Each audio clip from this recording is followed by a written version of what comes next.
Llevan tanto tiempo estancados aquí que han tenido que crear sus propios colegios, hospitales y hasta peluquerías. En esta edición de Efecto Naim, exploramos qué pasa cuando los campos de refugiados se convierten en ciudades permanentes. Además, en alianza con la revista America's Quarterly, le presentamos a los líderes que podrían ayudar a reconstruir Venezuela. Y conocemos a un sicario que quiso comenzar una carrera como promotor turístico y terminó tras las rejas. Esto y mucho más a continuación.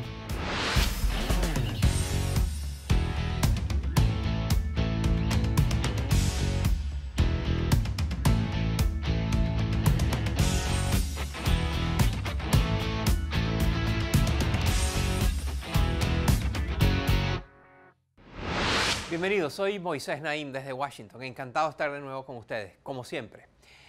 Quiero comenzar el programa mostrándoles estas imágenes. Miren, es el campo de refugiados sirio más grande del mundo. Se encuentra en Jordania y se llama Zaatari. Aquí viven casi 80.000 habitantes. Hay 24 escuelas y una calle con más de 3.000 comercios.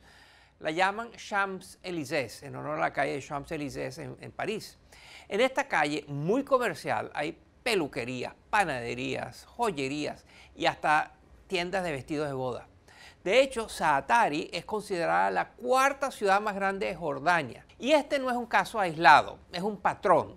Alrededor del mundo, campos de refugiados que inicialmente fueron pensados como asentamientos provisionales, se convierten casi siempre en ciudades permanentes. ¿Cómo surgen estas ciudades de refugiados? ¿Cuál es la solución para que esto no siga ocurriendo? ¿Qué pueden hacer los gobiernos para realmente ayudar a las personas desplazadas, a los refugiados? Vamos a visitar diferentes campos de refugiados para encontrar respuestas a estas importantes preguntas. Miren.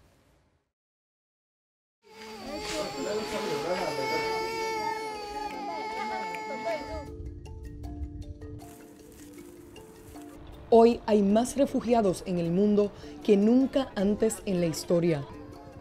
Según cifras oficiales, existen casi 25 millones de refugiados, el equivalente a toda la población de Australia. Y casi la mitad están en lo que se conoce como situaciones prolongadas. Tienen más de 5 años viviendo en el mismo campo. El experto en migración forzada, Daniel Naujoks, nos habló de este fenómeno.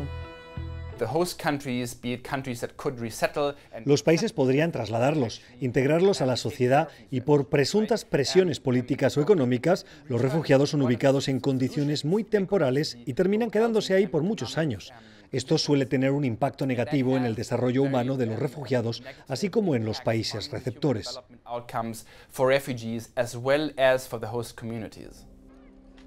Las Naciones Unidas ha identificado 30 campos de refugiados en situación prolongada.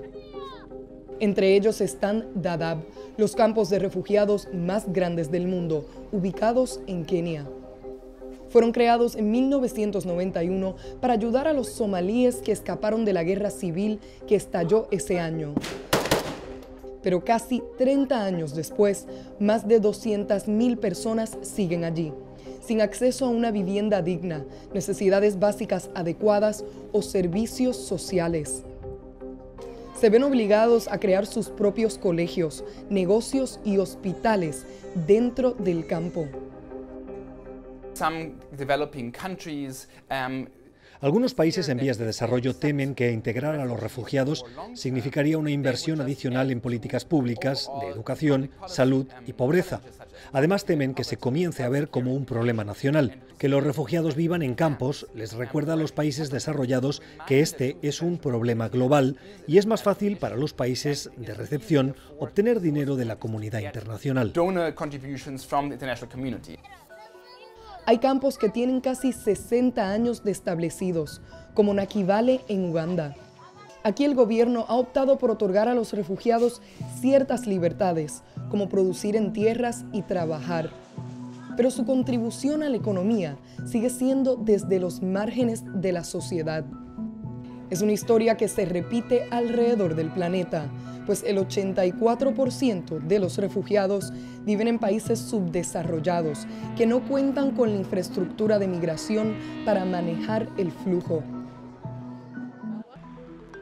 En campos provisionales también siguen viviendo una gran mayoría de los 5 millones de sirios que han emigrado a países en el Medio Oriente desde que estalló la guerra en Siria en el 2011.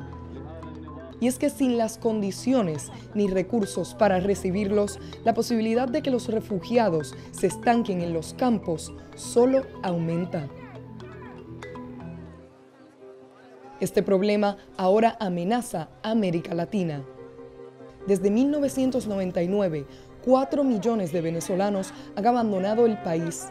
Y mientras las organizaciones internacionales se debaten sobre cómo definir o abordar una de las peores crisis migratorias de la región, los venezolanos siguen emigrando masivamente a las fronteras con Colombia y Brasil. Tenemos cerca de 350.000 habitantes y hay más de 40.000 venezolanos en Boavista. No tenemos cómo dar asistencia a esa cantidad de gente.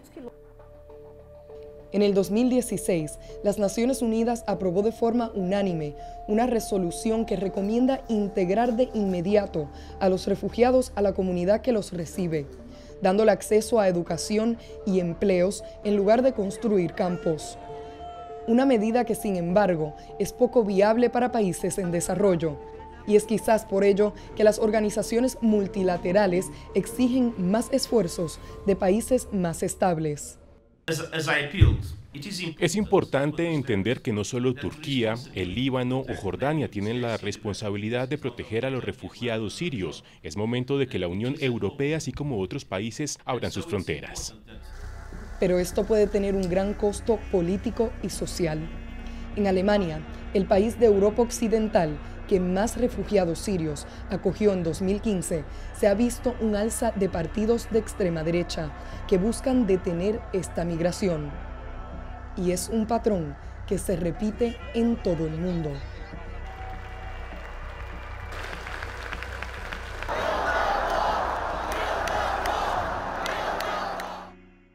Refugiados que buscan protección en otras partes, puesto que en su país no pueden vivir o son amenazados o viven en circunstancias inhumanas.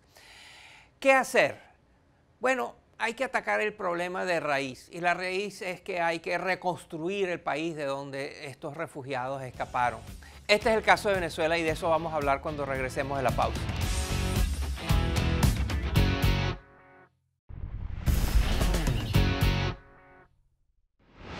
Durante años, videos como estos han puesto a Venezuela en las primeras planas del mundo.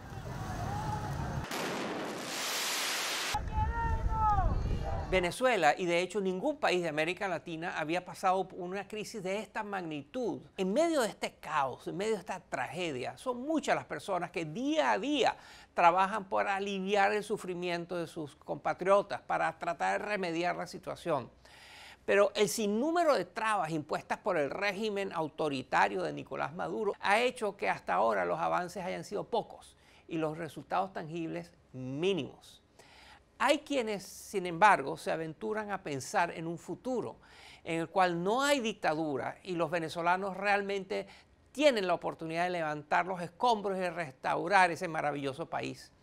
Entre ellos, quienes creen en esta posibilidad de reconstrucción están nuestros amigos de la revista America's Quarterly, quienes han decidido identificar a personas que simbolizan el tipo de líderes que va a hacer falta para llevar adelante este difícil proceso de reconstrucción nacional. Pero ¿quiénes son estos líderes que ha escogido esta revista America's Quarterly? ¿Cuáles han sido sus contribuciones hasta ahora? ¿Y qué los posicionó en esta lista de la revista? ¿Cómo llegaron a ser identificados como los líderes que podrían reconstruir a tan dañado país? A continuación se los muestro. Miren.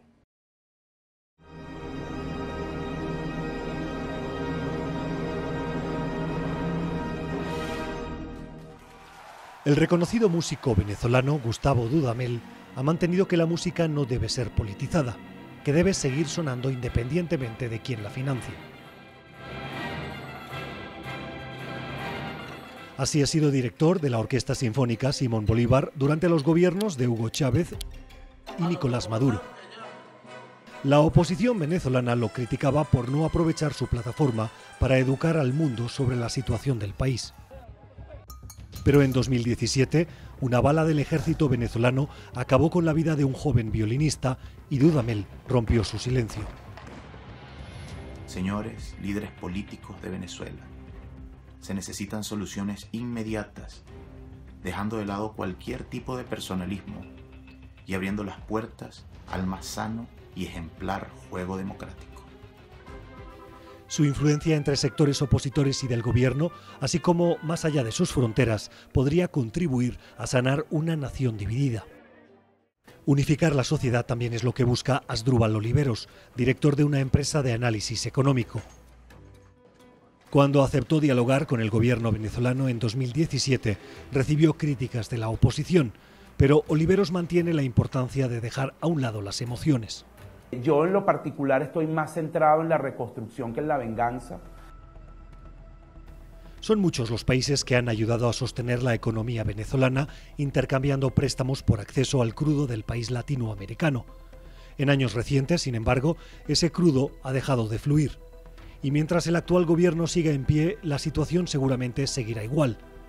Esto no le conviene a nadie, incluida China. Xi Jinping no solo tiene la influencia para ejercer presión internacional hacia una transición política, sino que a través de las instituciones financieras que lidera su país podría respaldar el rescate de la economía venezolana. Sin embargo, para alcanzar una economía más estable, habrá que romper con la dependencia del petróleo. El ingeniero Gustavo Vaquero propone explorar nuevos campos dentro del sector energético, pues Venezuela posee alrededor de 5,6 billones de metros cúbicos de gas natural, las reservas más grandes en América del Sur. También será importante recuperar a emprendedores pequeños como María Elena Polanco, quien se vio obligada a cerrar su empresa de reparación de refrigeradores y mudarla a Colombia. Polanco aspira a poder regresar a su país en un futuro próximo y a hacer de su negocio una multinacional. Mientras miles de venezolanos como Polanco emigran buscando escapar de la precariedad económica, hay quienes se ven forzados a salir por la persecución política. El exalcalde David Smolansky escapó de Venezuela luego de recibir una orden de captura en 2017. Desde el exilio, Smolansky se ha reunido con los políticos más reconocidos de las Américas y ha participado en las cumbres más importantes de la región. Yo pues quiero entregar este tiempo que esté en el exilio, sin importar cuánto dure, a que en Venezuela podamos reconquistar la libertad, a que en Venezuela podamos refundar la democracia, a que en Venezuela podamos tener separación y autonomía de los poderes públicos, a que hagamos de Venezuela un país donde la gente viva sin miedo y sobre todo que nos podamos encontrar como sociedad.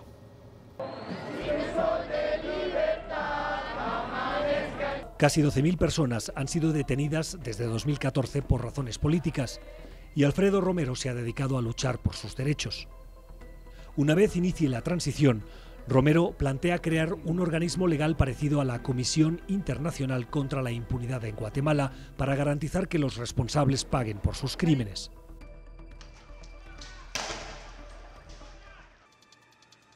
El sector privado también ha sido acosado.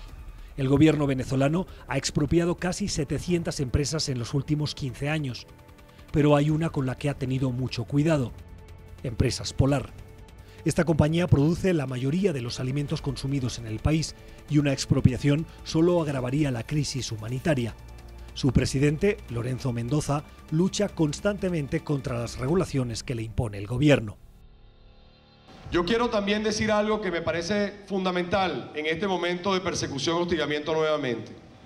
El compromiso que tiene Empresas Polar, todos sus trabajadores, mi persona y Venezuela y mi familia con Venezuela es absolutamente inquebrantable por nada de lo que de alguna forma sufrimos. Pero para lograr la verdadera reconstrucción es necesario rescatar la educación en Venezuela. Y para ello se necesitan personas como la profesora Mónica Krauter, cuyo compromiso con sus estudiantes va mucho más allá de las aulas de clase. Para ella, las instituciones educativas serán los motores de cambio cuando caiga el régimen dictatorial. Por supuesto que hay que notar que estos individuos son apenas algunos de los miles, de cientos de miles que hacen falta para comenzar a abrir el camino para la reconstrucción de Venezuela. Y al regresar a la pausa les voy a cambiar de tema. Les voy a contar la insólita historia de un sicario colombiano, de un asesino que pasó a ser estrella de YouTube. Nada más ni nada menos, de asesino a estrella de YouTube. Ya verás.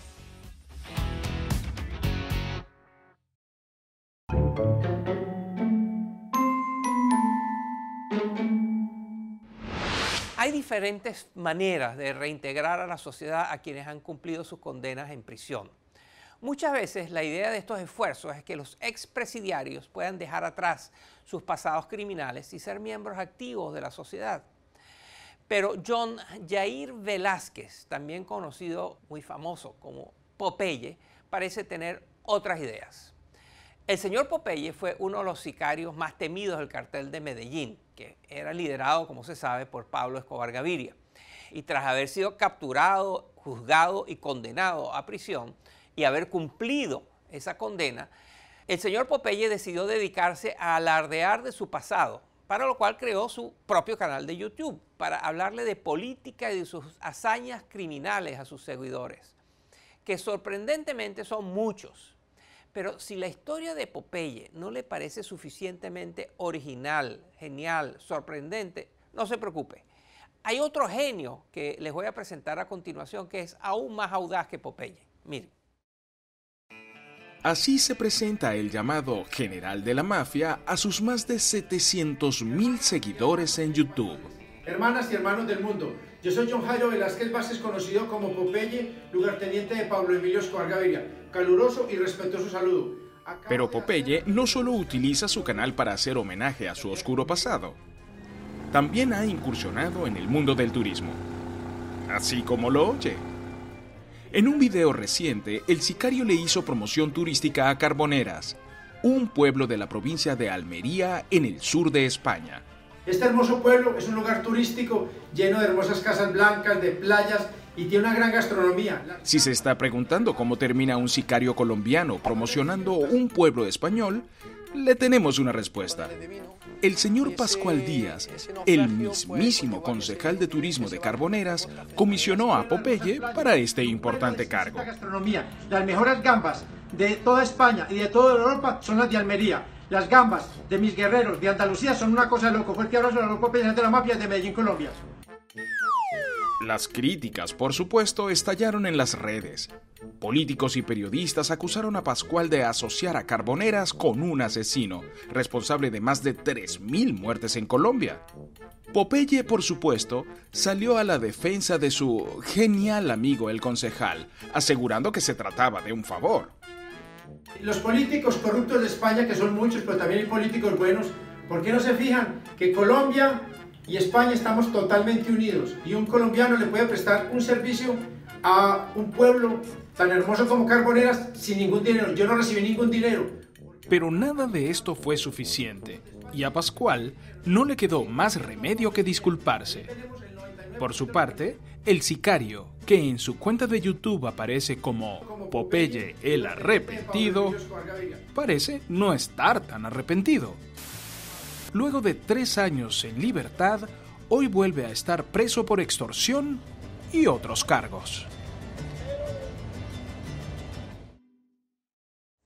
Hasta aquí la genialidad memorable de la semana. Si conoce de algún otro genio digno de ser expuesto en Efecto Naim, por favor, cuéntenoslo. Use la cuenta de Twitter del programa @EfectoNaim o mi cuenta personal @MoisésNaim. Y para terminar el programa vamos a hablar de las llamadas burbujas financieras.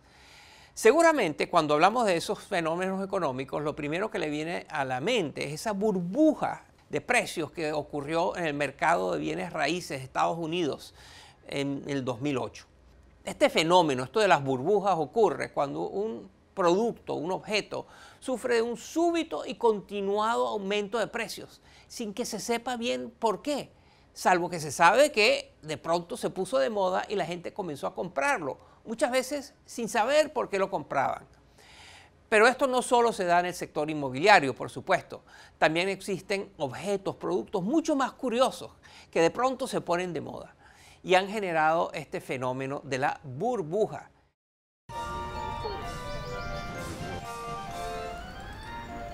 En primavera, Holanda recibe cientos de turistas en sus campos de tulipanes. Pero esta flor le trajo a los holandeses la primera burbuja financiera de la historia hace más de 389 años. En el siglo XVII, cuando una familia vivía todo un año con tan solo 300 florines, se llegó a subastar un bulbo de tulipán por 4.000 florines, el equivalente hoy a $90.000. Los tulipanes eran tan codiciados que se generó un negocio alrededor de la compra y reventa de títulos de propiedad para bulbos de tulipán. Pero tras una mala cosecha, los compradores se esfumaron y el florido negocio se marchitó. Delicada como un tulipán fue también la burbuja financiera de los Beanie Babies en los años 90. Estos peluches se convirtieron en objetos de colección tan populares que hasta en las cortes de divorcio se los peleaban. Y aunque su precio original era entre $5 y $7, algunos Beanie Babies se llegaron a revender por hasta $13.000. Pero cuando se corrió la voz de que se detendría la producción del todo, los precios se desplomaron y hoy cuestan alrededor de 50 centavos. Hay burbujas más espirituales. Es el caso de los amuletos de la divinidad budista Yakutam Ramatep en Tailandia, que en medio de la crisis política y económica de 2006 se popularizaron bajo la promesa de traer prosperidad. Las ediciones más antiguas de la medalla se llegaron a vender por hasta $75.000, cuando solían costar menos de $2. Pero la suerte no duró mucho y la burbuja explotó en 2008. Las burbujas, uno nunca sabe dónde van a aparecer ni cuándo van a estallar. Algunos se hacen muy ricos con las burbujas y otros los pierden todo al apostar a un producto que sube de precio sin saber por qué. Y hasta aquí el programa de hoy. Espero que les haya interesado y espero que nos veamos la semana que viene. Y recuerde, si quiere recibir todos los lunes en su correo electrónico el programa más reciente de Efecto Naim, por favor, suscríbase a nuestro boletín a través de la página web efectonaim.com. Gracias por acompañarnos. Nos veremos.